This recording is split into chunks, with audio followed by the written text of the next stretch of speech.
ఇప్పుడు మనం 2025వ సంవత్సరం మే నెల 1వ తేదీ నుంచి 31వ తేదీ వరకు ద్వాదశ రాశుల్లో 6వ రాశి కన్యా రాశి వారి జ్యోతిష్య బలం భూత భవిష్యత్ వర్ధమానం ఎలా ఉందో గవ్వల శాస్త్ర ప్రకారం చూద్దామండి. ఈ గవ్వల శాస్త్రాన్ని చింతామణి శాస్త్రం, లఘుట ప్రశ్న శాస్త్రం అంటారు. 9 గవ్వలు 3 సార్లు వేసి వాటిని లెక్కబెట్టి వారి జ్యోతిష్య బలం, గ్రహబలం, గృహబలం, యోగ బలం, గోచార బలం ఎలా ఉందో చూద్దామండి. గవ్వలేసి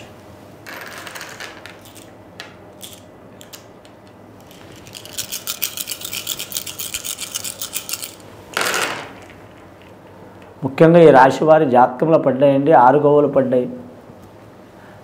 కన్యా రాశి వారి జాతకంలో చెప్పాలంటే మాత్రం ఇసుకదంతం, ఏకదంతం, అనేకదంతం అన్నట్టు ఉన్నదండి వీరి జాతక బలానికి. ఈ 31 రోజులు వీరి జాతక బలానికి 11 రోజులు అనుకూలంగా ఉంటాయి, 10 రోజులు ఇబ్బందికరంగా ఉంటాయి, 10 రోజులు సరిసమాన యోగ బలంగా ఉంటుంది వీరి జాతక బలానికి. ఆదాయానికి మించిన ఖర్చులు ఉంటాయి, అనుకోని అతిథులు ఇంటికి వచ్చే అవకాశాలు ఉంటాయి, పనులు చాలా వరకు మాత్రం ఇబ్బందులు పడే అవకాశాలు ఉంటాయి.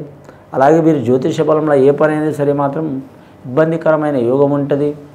కుటుంబ తగాదాలు చాలా ఉంటాయి. కుటుంబ తగాదాలు అంటే భార్య భర్తలే కాదండి, రిలేషన్షిప్ ఎవరైనా సరే మాట పట్టింపులు ఉంటాయి.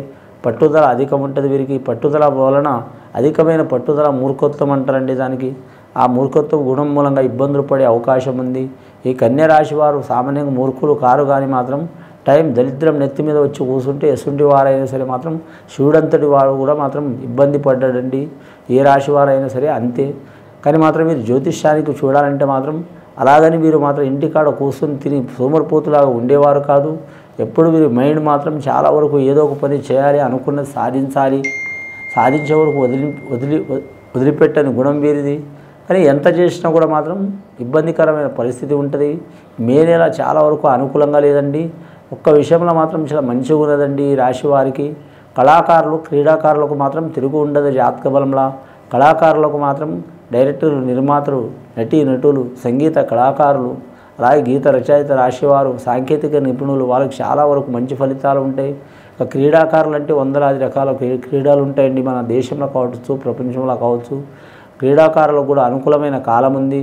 వీరి జాతకంలో చూడాలంటే వ్యవసాయదారులకు కూడా నష్టం వచ్చే అవకాశాలు ఉన్నాయి, జాగ్రత్తగా ఉండాలి.